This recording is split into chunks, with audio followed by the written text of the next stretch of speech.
olen Suuk. Kõik mu head sõbrad ja tuttavad kutsuvad mind niiviisi. Ja ekraanile Rene pani praegu jooksma mitte ühtegi mägede pilti, vaid see oli Katrin Merisalu palve, et kui Raivo räägib niivõrd konkreetselt, punktuaalselt Pamirist, siis mina pean natuke plära rääkima teile ja hoopis midagi muud tegema. Ja need pildid on tehtud põhiliselt küll Eestis, aga ka kõikides maailmajagudest. Ja neil ei ole mitte mingisugust loogilist järjekorda, aega ega kohta. Ja need on mõeldud lihtsalt minu katkendliku jutu taustaks, et te tähelepanu päris ära ei hajuks. Ja pean rääkima siis Pamirist, jätkama Raivo juttu. Raivoga muide ma olen pool enda elu koos mägedes roninud, põhiliselt ka ühes köiskonnas olnud, aga just sellel 91. aastal olime me küll üheaegselt mõlemad Pamiris, tegime kõrgtõuse, aga mõlemad olime erinevates gruppides. Ja alustan ma siis sellest, et kuidas minust sai alpinist. Tartus õppimise ajal käisin Tartu turismiklubis matkakoolitusel, kus üheks lektoriks oli tollane eluülikooli spetsialist Enn Käis. Ja ühel kevadisel loengul Enn näitas näpuga niimoodi, et vaat sina ja sina jääge veel 5 minutiks siia, andis meile valged paberilehed ja ütles, et nüüd kirjutage see tekst, mis ma teile ette ütlen. Ja tekst oli niisugune, et palun mulle võimaldada alpilaagri Tuusik Tukopa laagrisse Pamiris.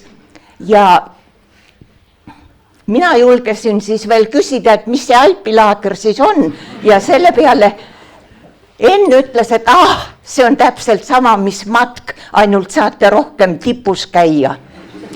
Nii, sõitsingi Pamiri siis alpilaagrisse kohale, lähen sinna registratuuri, kus istus terve rida instruktoreid koos ja minu käest küsiti, et tõnovitšok, vene keelt nagu mu vilets vene keel oli, ma ei teadnud, mis see novitšok tähendab ja ütlesin neile, et need ja tut первый раз. Täpselt samasugune naeruplagin käis nende instruktorite vahelt läbi nagu praegu siin, aga mind võeti vastu ja sealt minu alpinismi tee algas. Ja aasta oli siis 1973. Minu kujunemine alpinistiks oli väga tempokas. Sest juba 1979. aastal kutsuti mind osalema eestlaste korraldatud Lenini ekspeditsioonile. See sai minu kujunemisel väga määravaks, sest just nädal enne seda, kui olin Artutsi alpilaagris, juhtus meie grupis surmaga lõppenud avarii. Ja muidugi see viis meid kõiki täielikult rivist välja. Laagri jäi pooleli, mitmed karistused, grupijuht sai kaela, grupijuhiks oli tol ajal Jaan Künnap. Ja mis siis nüüd edasi saab, minna ekspetsile või mitte? Aega mõelda pikalt polnud, järgmisel käisin Eestis matustel ära ja järgmise päeva varahommikul lendasin järgi Pamiri, teistele järgi ekspetsile. Ega ma ei oskagi sellest Leninil käimisest midagi erilist rääkida. Ikkagi esimene 7000 mägi. Mul nappis kogemusi. Riietus oli meil kõigil tollal ääretult nadi, varustus samuti. Tassisime seljas rauda, karabiinid, priimused, ilma esihammasteta kassid, hunnik raskeid konserve. Puudusid korralikud sidevahendid. Meil oli grupi peale kaasas üks raadiosaatja, Karat oli ta nimi ja see kaalus 7,5 kilo. Ja töötas ta siis, kui tahtis, enamuse ajast streikis. Meelde on mul jäänud sellest käigust mõni üksik seik. Olin grupis ainus naine ja mind võtsid oma köiskonda tollased tuntud instruktorid, kes 74. aastal 5 grupist 2 ellu jäid Lenini peal. Need olid Jaak Sumeri ja Enn Saar. Ja meenub eredalt see, et kui me hakkasime Leninil jõudma Rastelnaja peale, kus on viimane laager enne järgmist tiputõusu Leninile, siis 200-300 meetrit enne seda, kuna ma olin Jaagu ja Ennu Köie keskmine liige, siis Jaak eest õikas, et Suuk, nüüd peame Rastelnajale see jooksma üles. Kui peame, siis peame, mõtlesin. Ise vaatan, et kuidas see köis tagant nii lõdvalt tuleb. Enn Saar oli ennast lahti haakinud tagant. Ja siis me Jaaguga jooksime, see viimane tõus Rastelnajale on ikka üsna järsk. Jooksime sinna üles ja siis Jaak mulle ütles, et ma tahtsin lihtsalt su füüsilist vormi kontrollida. Mäletan, et sellel Leninil käimise tipupäeval muutus ilm väga-väga tuisuseks. Minul oli näo ees enda tehtud flanellriidest mask, et soojem oleks. Ja siis, kui lõpuks olime Lenini tipus, istusime hetkeks, pildistada, üritasime seal ja maiuseid sööma, siis hakkasin seda maski eest ära võtma, et maiuseid süüa ja ma ei saanud seda maski kätte, sellepärast et mask oli vahepeal minu hingeauruga ja niiskuse ja tormiga külmunud kinni minu põsenahkade külge. Ja siis Sumeri Jaak ütles, et istu siia koti peale. Istusin, tuli mu juurde, pani enda põlve mulle vastu rindu, võttis 2 käega mu maskis kinni ja rapsaku tõmbas selle riidemaski mul näo eest ära koos mõlema põsenahaga. Siis otsis ta enda jopetaskust tüki mummiood, nätsutas selle suust täitiga natuke pehmemaks ja määris siis mu verised põsed selle mummioga kokku. Seda kordas ta siis veel paaril päeval hiljem, kui olime juba baaslaagris tagasi ja ükskord, kui Eestisse jõudsin, oli mu põsed nii siledad ja nii ilusad ja terved, natukene roosakas, nagu oleks ennast meikinud mäest tulles.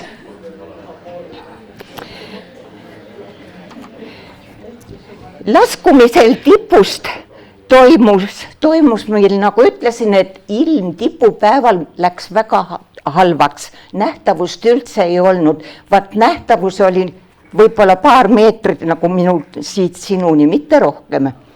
Ja siis, kui me olime tipu ära teinud, hakkasime laskuma, siis mingil hetkel käskisid nii instruktorid Enn kui Jaak, et nüüd istute kõik siia ringi oma seljakottide peale ja mitte üks samm, mitte keegi kuskile poole ei liigu. Ja ise kadusid ära. Meie siis istusime seal ikka 1 tund aega julgelt, jube külm hakkas ka Ja siis nad tulid tagasi ja ütlesid, et kõik on okei. Me leidsime, me oleme õigel laskumisteel. Kõik on hästi, hakkame laskuma. Hiljem baaslaagrisse jõudes nad rääkisid, kuidas nad selle õige tee kinnituse said selle kohta, et oleme õigel teel. Nimelt, kuna nad olid aastaid juba instruktorina seal samas Pamiri rahvuslaagris töötanud ja tohutult gruppe üles vedanud, siis nemad tunnetasid neil oli ajus hoopis olemas see nõlva langemis, laskumistee tunnetus oli neil jalgades olemas ja selle tuisu sees nad lihtsalt kompasid, et me ei kukuks 2 kilomeetrit allapoole, astume kõrvale, oleme alla kukkunud ühele poole või teisele poole, et oleme õigel teel. Ja sellel Lenini ekspetsil oli meid siis 24 nägu, kellest täpselt pooled 12 käisid tipus ära. Teist korda sattusin ma Leninile 1992. aastal, seega 13 aastat hiljem. Siis läksin ma Tallinna venelastest firma Irbis poistega koos, kellega ma olin juba varasematel aastatel vahepeal käinud Handengril, Korženeval, kommunismil. Miks venelaste grupiga? Aga sellepärast, et eestlaste vahel toimus antud aastatel põlvkondade vahetus. Vanad vajusid ära ja noori, kellel oleks kõrgmägede kogemus, neid lihtsalt ei olnud veel nii palju, et teha ekspeditsiooni. Aga miks veel kord Leninile? Ma tahtsin lihtsalt, kuna ma olin juba tolleks ajaks 4-7 tuhandesel käinud, ma tahtsin ennast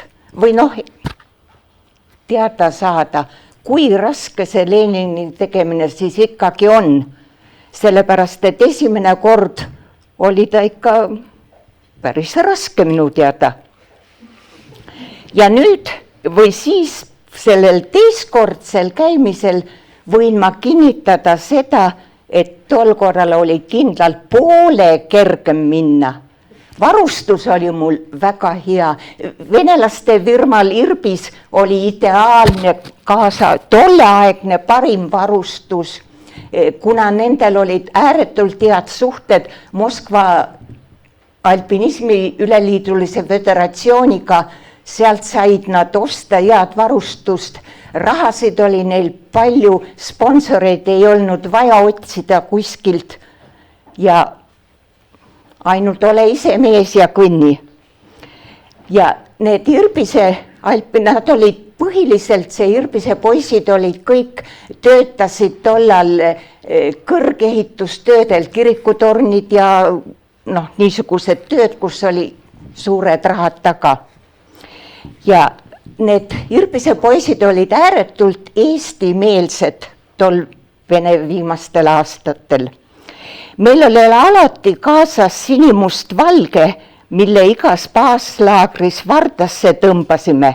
Enamus neist püüdis purssida ka eesti keelt, kuid ometi on minu teadmiste järgi oli eestlaste ja venelaste käitumine väga-väga erinev. Toon mõne näite. Esiteks, eestlased on aeglased ja kaalutlevad kõike väga põhjalikult. Venelased lähevad rohkem urraaga ja tugeva kambavaimuga peale. Marsruudil oli nende liikumiskiirus tunduvalt suurem, vähemalt Irbise pundil, kellega mina käisin. Näiteks, kui tavaliselt traditsiooniliselt Leninil käiguks või tipust laskumiseks tehakse vahepeal pärast tippu 2 ööbimist enne üle Sibula välja baaslaagrisse jõudes, siis meie tulime peale tipupäeval Rastelnajal ööbisime ja sealt 1 hurraaga jätsime Skavarodka ja selle Moreeni laagri vahele, kõndisime neist lihtsalt mööda ja sama 1 päevaga jõudsime küll südaööseks, aga baaslaagrisse välja. Tähendab, tippude tegemise käigus, see on nagu teine erinevus minu arvates, igasuguste päevaprobleemide arutelul võis pärast tippu oleval raspooril venelased ütlesid oma arvamuse ilma keerutamata välja. Oli see siis nii valus kui tahes ja rohkem seda probleemi enam ei puudutatud, isegi mitte Eestisse jõudes. Eestlased aga heietasid ja püüdsid olla üksteise vastu viisakad, kedagi solvamata, kuid hiljem 4 silma all klatsiti veel mitu aastat takkajärgi. Kuna mina olen Skorpion ja ütlen kõik otse välja, mis sülg suhu toob, siis minule venelastega käik väga hästi sobis. Kolmandaks ütlen ka seda, et ka hiljem tehtud tippude tähistamised, nagu ikka sügiseti Eesti pinnal tehakse, hooaja lõpetamised on venelaste ja eestlaste vahel väga-väga erinevad. Venelaste peod olid ikka ääretult rajud. Tahaksin ka siin öelda ühe niisuguse pisikese soovituse enda kogemuse põhjal, et kui sul on matkal või tipu tegemisel raske ja halb olla, ära hakka virisema. Täna on nii, aga homme on uus päev ja juba on parem. Mina olen üldiselt loomult laisk inimene ning väga mugav. Ja trenni pole ma mitte kunagi viitsinud teha. Et mägedesse minnes oleks hea lihtne ja kerge liikuda, siis selleks ma alati igal aastal võimaluse korral püüdsin enne käia pikal raskel mägimatkal, kus toimus aeglane liikumine, kus ei olnud minutite ja tundidega kontrollajad peal, siis kogusin nendel matkadel enne aklimatti ja harjusin jälle koormusega ja alpilaagris või ekspetsidel pärast olles oli väga hea ja lihtne. Ja minu puhul tõesti see ideaalselt toimis. Raivo siin rääkis ka enne nendest, joodik, venelastega koos käinud. Ja siis kommunismil käimist me tegime ka kommunismi 2 päeva kiiremini, kui tavaliselt klassikaliselt tehakse. Esimesel päeval baasist välja 6300 peale ööbima, teisel päeval laskusime platoole 61 peale, 3. päeval võtsime järsu tõusu Dušanbe alla, 4. päeval Dušanbeest tippu ja tagasi sinna Dušanbe alla, kus tegime väikese eine ja liikusime ikka edasi kuni platoole välja ja 4. päeva enne lõunat olime juba baaslaagrist tagasi, nii et venelaste tempo oli ka ääretult kõrge. Ja nüüd 35 aastat hiljem meenub mulle, et kõige ebameeldivam kommunismil käies oli minul tol korral sealt Dušanbe alt, Dušanbe tipu alt 6900 pealt varahommikul liikuma hakkamine. sest oli hästi külm ja tuuline. Käed hakkasid kohe külmetama, tuul puhus näkku nõeltena torkivaid jääkirmeid ja kogu keha haaras vappekülm.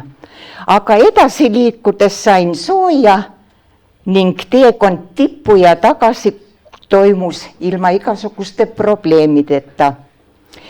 Minult on palju küsitud, et miks ma üldse mägedes käin. Raske vastata, aga see on mägede kutse, mis viib mind kui linnupoega kodusest pesast välja. See on midagi väga kauget ja kättesaamatut, millele lisandub võrratu loodus ning sõbralikud ja usaldatavad grupikaaslased, kellega koos ennast proovile panna. Ja kui sul on mehine süda rinnus, siis hakkad neid mägesid armastama ja kuni surmani kisub hing nende poole. Minu aeg vist hakkab läbi saama, aga ma veel hästi pisut teile paar naljakat lugu ka räägin, kui tohib. Ükskord Pamiris matkal olles, mägimatkal tähendab,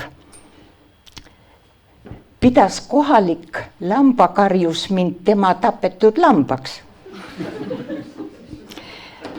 Nimelt, meil oli puhkepäev, priimusel podises suur pada ja mõnusalt igaüks kohmerdast settis oma asju järgmiseks päevaks. Kui mina päevitasin sel hetkel ühe telgi ääres punastes päevitusriietes, kui ei tea, kust ilmus välja üks lambakarjus. Tuli meie juurde sinna, mehed hakkasid temaga juttu rääkima, pakkusid talle teed. Mina ei jõudnud nii kähku riietuda ja mõtlesin, et päevitusriietes võib-olla solvan moslemit. Ja telgi ääres vedeles meie telgi kile, kuna ma seal pikutasin, tõmbasin krauhsele kile endale üle pea ja päevitasin edasi nii-öeldes, lamasin seal. Ja ühel hetkel hakkas karjus minu suunas jõllitama ja karjuma, et siin mu kadunud lammas ongi. Ja tuli enda selle matkakepiga minu poole ja hakkas seda kilet minu pealt ära tõmbama. Tema tapetud, veristatud lamba pealt, mina enda punaste päevitusriietega.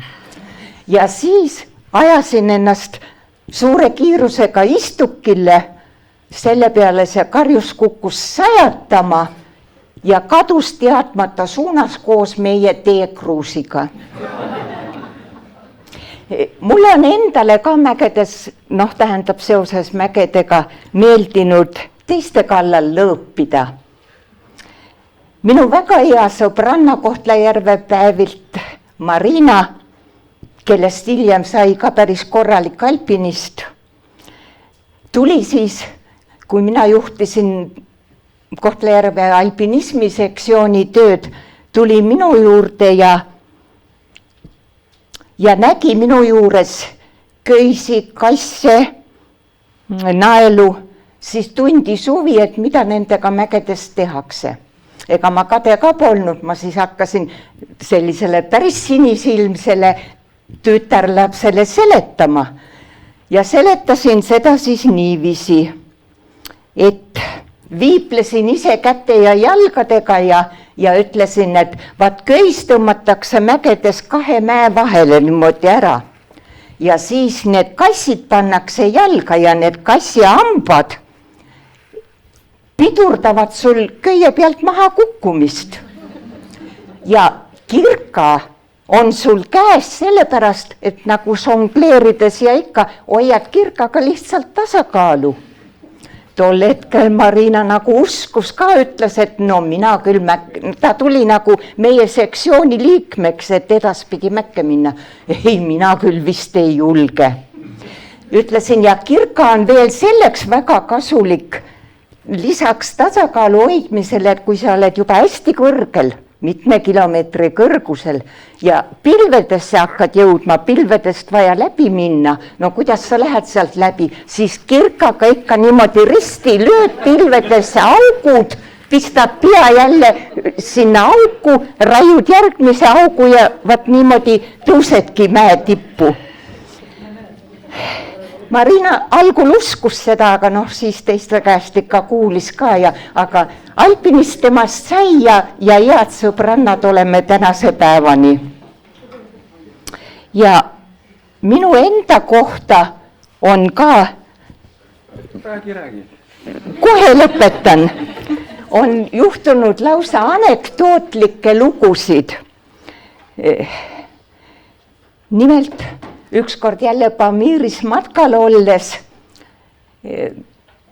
meie Tartu mees Ants Kask, praegu juba pilvepiiril ammu, oli grupijuhiks ja pärast matka, nii nagu ikka tol Vene ajal oli kombeks, et matkalt tulijad siis kuskil klubides kohtades näitasid mägedest slaide ja linnarahvas või piirkondlik inimesed tulid siis neid slaide vaatama ja küsimusi esitama.